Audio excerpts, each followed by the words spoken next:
ৰাজ্য চৰকাৰৰ নিয়মীয়া আৰু ঠিকাভিত্তিক কৰ্মচাৰী শিক্ষক লগতে আন কৰ্মচাৰীসকলৰ বাবে 5টাকৈ গুৰুত্বপূৰ্ণ আপডেট আহিছে।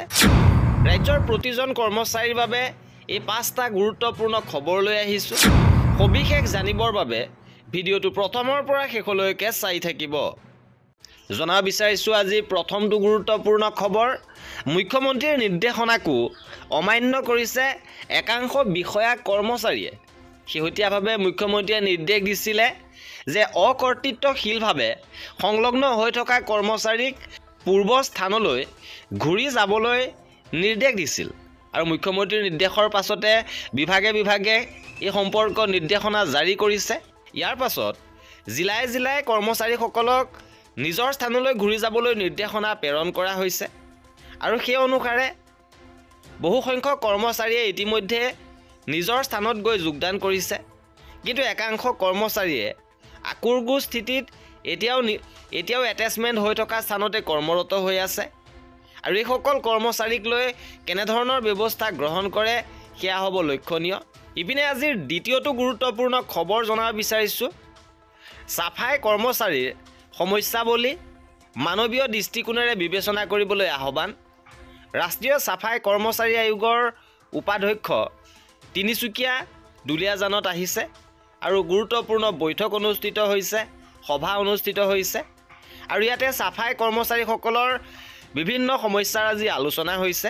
ৰাষ্ট্ৰীয় চাফাই কৰ্মচাৰী আয়োগৰ উপাধ্যক্ষা অঞ্জনা পাৱাৰে চাফাই কৰ্মীসকলক উপযুক্ত সুৰক্ষামূলক পোছাক তথা সঁজুলি যোগান ধৰা আৰু পৰ্যাপ্ত মাত্ৰাত কৰ্মচাৰী নিয়োগ কৰাৰ পৰামৰ্শ দিয়ে।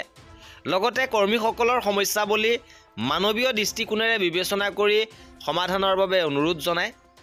লগতে সময়মতে মজুৰি পোৱা, মাহিলী বেতনশ্লিপ আৰু কৰ্তন, ইউনিফৰ্ম আৰু আইডেণ্টিটি কাৰ্ডৰ ব্যৱস্থা, বাৰ্ষিক স্বাস্থ্য পৰীক্ষা, নিয়মিত সামাজিক দায়বদ্ধতা আৰু অন্যান্য পদক্ষেপ আদিৰ বিষয়ে আলোচনা কৰা হয়। এইবাৰ জনাব বিচাৰিছোঁ পৰৱৰ্তী গুৰুত্বপূৰ্ণ খবৰ। বিধানসভাৰ অধিৱেশনৰ মাজতে কেইবাটাও কৰ্মচাৰী সংগঠনে শেহতীয়াভাৱে প্ৰতিবাদ কৰিছে। আৰু শেহতীয়াভাৱে এইবাৰ চচলত NHMৰ কৰ্মচাৰীসকলে উত্তাল বিক্ষোভ কৰিছে।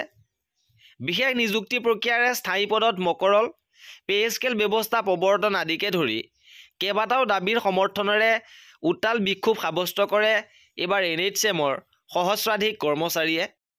এক বিজ্ঞপ্তিত সংস্থাই প্ৰকাশ কৰা অনুসৰি ৰাষ্ট্ৰীয় স্বাস্থ্য অভিযান অসমৰ অধীনত প্ৰায় 24,000 কৰ্মচাৰী তথা বিষয়াই স্বাস্থ্যখণ্ডৰ বিভিন্ন ধৰণৰ পদবীত নিয়োজিত হৈ আছে। তেওঁলোকে 2006 চনৰ পৰা যোৱা 2 দশক ধৰি স্বাস্থ্যসেৱা আগবঢ়াই আহিছে। তৎসত্ত্বেও তেওঁলোকে অতি ন্যূনতম দৰমহা লাভ কৰাৰ লগতে আন চৰকাৰী কৰ্মচাৰীয়ে পোৱা সকলো সা সুবিধাৰ পৰা বঞ্চিত হৈছে। আৰু বিজ্ঞপ্তিত সংস্থাই কয় যে ৰাজ্যৰ স্থায়ী কৰ্মচাৰীসকলৰ তুলনাত NHMৰ কৰ্মচাৰীসকলে অতি সামান্য দৰমহাহে লাভ কৰে। কিন্তু এই কৰ্মচাৰীসকলে স্থায়ী কৰ্মচাৰীৰ দৰে সমানে কাম কৰিব লাগে। আৰু দৰমহাৰ ক্ষেত্ৰত হোৱা এই বৈষম্যৰ বাবে তেওঁলোকে পৰিয়াল পোহপাল দিয়াত যথেষ্ট কষ্ট কৰিবলগীয়া হৈছে। সংস্থাৰ সাধাৰণ সম্পাদক কল্পনা বৰাই বিজ্ঞপ্তিত কয় যে চৰকাৰে 2016 চনতে NHMৰ কৰ্মচাৰীক আৰু সৰ্বশিক্ষাৰ অধীনত কৰ্মৰত ঠিকাভিত্তিত টেট শিক্ষকসকলৰ চাকৰি নিয়মীয়া কৰাৰ প্ৰতিশ্ৰুতি দিছিল। আৰু নিয়মীয়াকৰণ নোহোৱালৈকে 7ম দৰমহা আয়োগৰ মতে দৰমহা দিয়াৰ কথাও ঘোষণা কৰিছিল। আৰু ইতিমধ্যে টেট শিক্ষকসকলৰ চাকৰি নিয়মীয়াকৰণ কৰা হ'ল, যদিও NHMৰ কৰ্মচাৰীসকলক ঠিকাভিত্তিক হৈ ৰৈ গ'ল। আৰু সমান্তৰালভাৱে NHMৰ কৰ্মচাৰীসকলক 7ম দৰমহা আয়োগ মতে দৰমহা দিয়াৰ ক্ষেত্ৰতো কোনো ব্যৱস্থা গ্ৰহণ নকৰিলে। আৰু ইয়াকে লৈ তেওঁলোকে স্মাৰক পত্ৰ প্ৰদান কৰিছে, প্ৰতিবাদী কাৰ্যসূচীও ৰূপায়ণ কৰিছে। ইপিনে বিগত 4 দিনে প্ৰতিবাদ অব্যাহত ৰাখিছিল পলিটেকনিক শিক্ষক সমাজৰ ফালৰ পৰা। অভিযান্ত্ৰিক পলিটেকনিক শিক্ষকসকলে প্ৰতিবাদ কৰিছিল যে তেওঁলোকক চাকৰিৰ পৰা বৰখাস্ত কৰা হৈছে। ইপিনে ৰাজ্যৰ শিক্ষক কৰ্মচাৰীসকলৰ বাবে গুৰুত্বপূৰ্ণ খবৰ আহিছে। সদনত শিক্ষামন্ত্ৰীৰ তথ্যত উদ্বেগজনক ছবি। 3খন স্কুলত নাই শিক্ষক আৰু এজনীয়া শিক্ষকেৰে চলিছে 2295খন স্কুল।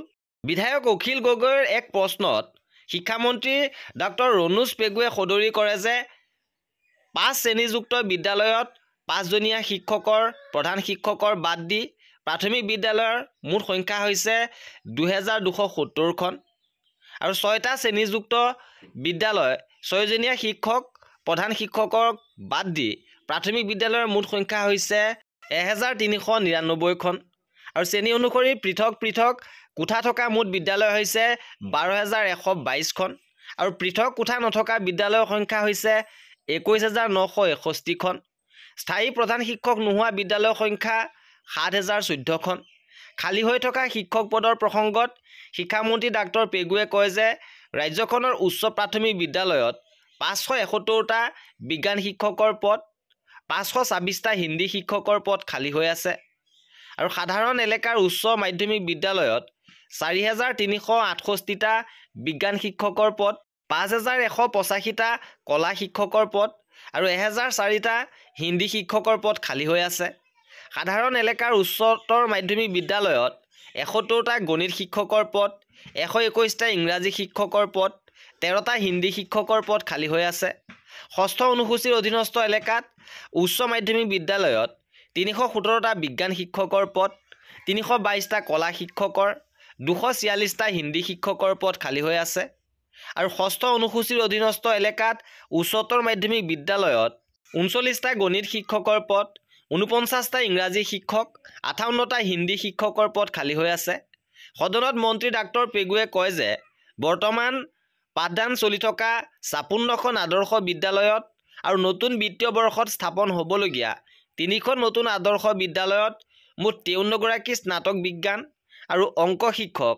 47গৰাকী স্নাতক কলা শিক্ষক 21গৰাকী স্নাতক হিন্দী শিক্ষক 50গৰাকী সহকাৰী বিজ্ঞান শিক্ষক 49গৰাকী সহকাৰী কলা শিক্ষক 2গৰাকী বিষয় শিক্ষক আৰু 12গৰাকী বিষয় শিক্ষক বিজ্ঞানকে ধৰি মুঠতে 224গৰাকী শিক্ষকৰ খালী পদত নিযুক্তিৰ ব্যৱস্থা কৰা হৈছে আনহাতে বিধায়ক আব্দুৰ ৰছিদ মণ্ডলৰ এক প্ৰশ্নৰ উত্তৰত মন্ত্ৰী ডাক্তৰ পেগুৱে কয় যে চৰ অঞ্চল পাৰ্বত্য অঞ্চলকে ধৰি দুৰ্গম অঞ্চলত য'ত হাইস্কুল উচ্চতৰ মাধ্যমিক বিদ্যালয় নাই তেনে স্থানত 24-25 বৰ্ষত 250খন হাইস্কুলক উচ্চতৰ মাধ্যমিক আৰু এমই স্কুলক হাইস্কুললৈ উন্নীত কৰা হ'ব ইয়াৰ বাবে 2000 কোটি টকা ব্যয় হ'ব উচ্চতৰ মাধ্যমিক বিদ্যালয়ৰ বিজ্ঞান শাখা খোলাৰ প্ৰসংগত মন্ত্ৰী ডক্টৰ পেগুৱে কয় যে ইয়াৰ বাবে বৰ্তমান জৰীপ চলি আছে জৰীপৰ পলিচিৰ আধাৰত 25-26 বৰ্ষৰ পৰা বিজ্ঞান শাখা খোলাৰ পদক্ষেপ লোৱা হ'ব